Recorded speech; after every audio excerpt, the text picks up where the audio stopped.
អូខេបងដែលមានតម្រូវការម៉ាស៊ីនក្បាលមាន់ថ្ងៃនេះខ្ញុំធ្វើការ promotion លើម៉ាស៊ីនក្បាលមាន់ K21A ណា brand របស់ដែលខ្ញុំនាំចូលមកហ្នឹង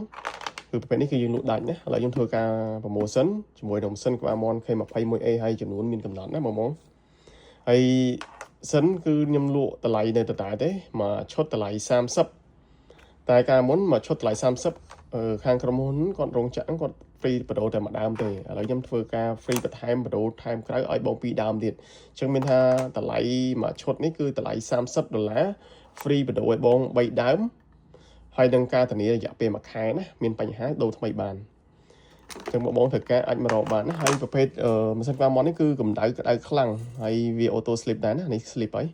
អញ្ចឹងយើងធ្វើការលើកភ្លាមក្ដៅភ្លាមណាខ្ញុំ select ដល់350ប៉ុន្តែម៉ាស៊ីននេះ support ដល់450កម្ដៅយើងអាច select សេរីដល់450អង្សា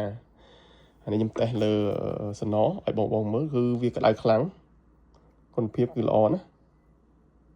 ផ្សាយគឺអែមហើយវា sleep ទៀត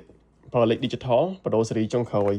ចឹងបងត្រូវការអាចមករកបានណាបដូរនេះយើងអាចទិញប៉ុន្មានដើមក៏មានដែរព្រោះដោយសារតែបដូរពេលនេះគឺបដូរសេរីចុងក្រោយហើយវា slip ទៀតនេះធ្លាក់ដល់100គឺ slip ណាខ្ញុំ select ឲ្យវា slip ក្នុង100អង្សាប៉ុន្តែអូតូម៉ាស៊ីនគឺ200អង្សាអញ្ចឹងខ្ញុំធ្វើការ promotion ម៉ាស៊ីន K21A នេះគឺមកឈុតតម្លៃតែ$30ទេ free បដូរឲ្យបងដល់3ដើមធានារយៈពេល1ខែហើយចំនួនមានកំណត់អរគុណច្រើន